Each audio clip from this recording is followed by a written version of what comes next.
I could never teach a screenwriting course because I don't really know what my own rules are.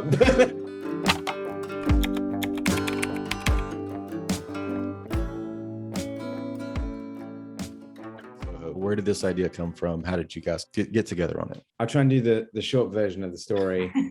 It stretches back at least 10 years, but I guess I'd been thinking up the story for the movie for a long time. And there are a couple of inspirations for it, many inspirations for it. One of them is an unhealthy obsession with the 60s that probably started with my parents' record collection. And this feeling that maybe I'd missed out on the coolest decade just before me, because I was born in the 70s. And then I guess just moving to London as a 20-year-old and spending an inordinate amount of time in Soho, which for people who don't know, London is a very interesting square mile right in the center of London that has been an inspiration to artists and writers for, I don't know, 400 years, as a place where, you know, the entertainment district and the criminal underworld mix. So it's something that, like, when I first moved to London in 1994, it was a very compelling and exciting, but also sometimes disturbing sort of area. And I haven't been able to escape it for the last 27 years. And then, so I'd formulated the story and even pitched it to my producers like 10 years ago, to the point where, whilst I was doing other movies, I hired a researcher to research aspects of the story. And then I really wanted to make it, but I hadn't started the screenplay yet.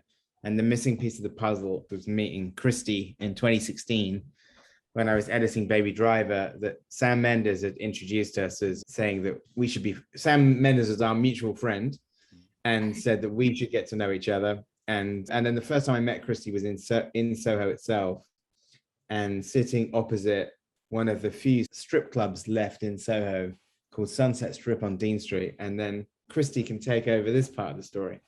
Yes, and I met in quite a nice private members club opposite a strip club, and I just happened to mention, oh, by the way, I used to live above that strip club. I lived in the top floor of Sunset Strip. Granted, my apartment wasn't a strip club, but it was very much in the building. And Edgar says, I have an idea set in Soho. And then I think about 9 months later, right before Christmas, because I like to think of it as a very nice Christmas present, Edgar called me up and said, do you remember that story? And I hadn't stopped thinking about it, because I walk through Soho pretty much every day of my life. And once you hear that story, it really gets under your skin. And I was like, yeah, of course. And he said, do you want to write it with me? And I said, yes, absolutely. And then I think I got the outline, I got the playlist, which is pretty much the same playlist that's in the film, in the same order that's in the film, apart from one, that just tells you the level of like cinematic mastery that Edgar, he already knew where everything was going to be. We worked with cards a lot at first, and sometimes I would type up notes or scribble down notes, and then you would type. And then when we got into the kind of the screenplay, a lot of it, we were almost always in the same room writing it. It was definitely for the first draft, and it would just go back and forth, and there would be loads of discussions. And I remember quite a lot, we as you're naturally writing, you hit a point where you're feeling a bit like cabin fever, and we'd go out and wander around Soho and grab a coffee, and that always seemed to really help with the creative juices. I think a lot of it early on was talking around the story in terms of just detail, and then in a weird way, like a lot of personal stuff comes into that. That's the thing that I found really inspiring about the process of working with Krysty, is that you obviously have a fictional story and something which has a level of fantasy about it, but it's always amazing to me how much of your own life you can plug into that.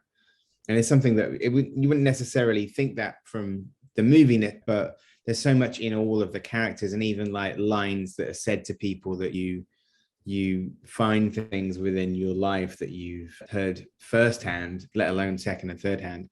So that's what was always really fascinating to me. And then I think once we got to I think it's always that thing, or certainly, I don't know, Krysty, how you work without me, but I think it's that thing, is that the treatment and the outline just keeps getting bigger to the point where they become scenes. How it drapes in her arms and gathers at her sides. Her?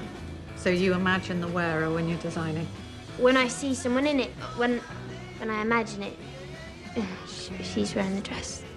The dress isn't wearing her. I hope you were all listening to that. Something about the 60s. It's excellent, Ellie. And I like your... Did you guys see this as a two-hander? What were some of the difficulties of the two acts between the two main actresses? Or is it more about a mirror image of the singular plot? In a way, I think maybe in a way, like it isn't a two-hander in terms of maybe that's what you think it's going to be. And then obviously something happens in the second half that kind of robs you of that and robs our heroine of that.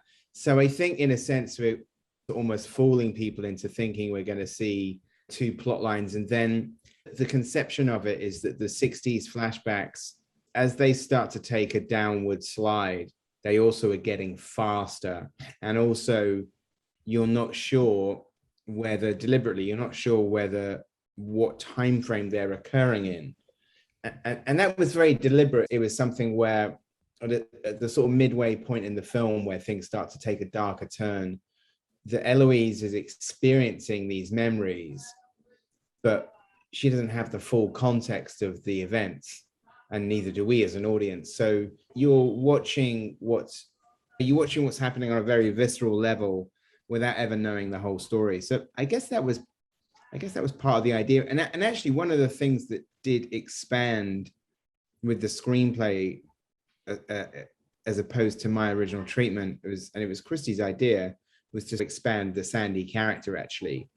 And I think maybe in my original outline, she was more like more of an icon than a sort of character in her own right. And Krysty suggested that we should hear her speak. I think in my original outline, the idea was that you saw her in these dreams, but you didn't necessarily have dialogue scenes with her. I've heard you say in another interview, I'm paraphrasing, I think you called it a necessary amputation as far as like cutting scenes. I think you cut maybe 6 or 7 scenes from Soho. Do you have any difficulties? Do you compartmentalize between writing, directing, and editing? Or is it one fluid thing and you've got this real North Star? What kind of guides you to like know when to cut some things because they're not quite right in the end? Usually the edit is like they always say, the edit is the final draft. And I think sometimes, there was one particular scene in Soho that I think was actually on paper was really well written. And I think when we shot it, I think the actors did a great job with it. But from the very first screening, it was clear to me and Krysty, at least, that we didn't need the scene.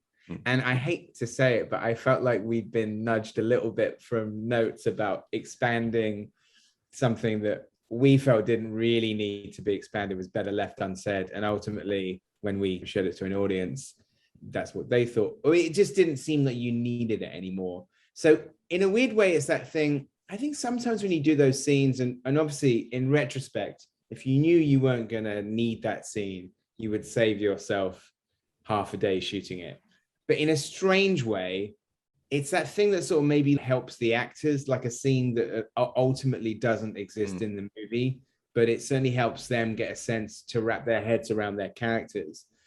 So it's interesting. It's an interesting part of the process. And obviously, if you went back and did it all again, knowing everything now, you wouldn't shoot a single shot of any scene or part that's not going to make it. But it's just something that kind of comes out of the process. Sometimes people will read the script and saying, oh, I wanted to hear a bit more about this. And then you realize ultimately you don't need it. What actually happened is that we cut some stuff out from the movie that was ultimately felt like it was not additive to the film. But we did some reshoots where we actually put some of the same sentiments in earlier scenes. So that was something that actually was quite surgical in a really great way, where we could watch the film that we test screened and then look at ways to improve it with some really like surgical bits of dialogue that we could add to existing scenes. And that was actually a really great. So in a way, for me and Krysty, that was like the final draft. And we got this thing that like we really like, we're really happy with it. But what if we did this? And just really like little additions where you can actually, you've seen the film, so it's beyond reading a draft or doing a table read. Now you've seen the film, and now you can see in a very sort of surgical way where you could add some kind of, do some really additive kind of parts of scenes. Because all the smells rise up. How long have you lived here? Oh, a long while. I used to work here. I could never teach a screenwriting course because I don't really know what my own rules are. I guess there's that thing where I think there's nice things that you can do. Where's that Robert McKee thing of establishing theme in the first 5 minutes? I think there's a nice thing you can do where you can do that in visuals. I think in a lot of screenwriting books, there's always a lot of focus on dialogue, and people don't, as a director as well as a writer, I'm trying as much as I can to tell the story visually as well. So I actually think the first image in Last Night in Soho is something that kind of ends up summing up the movie. It's like the whole film is about the difference between perception and reality. And the first thing is this silhouette shot of somebody in an amazing ball gown.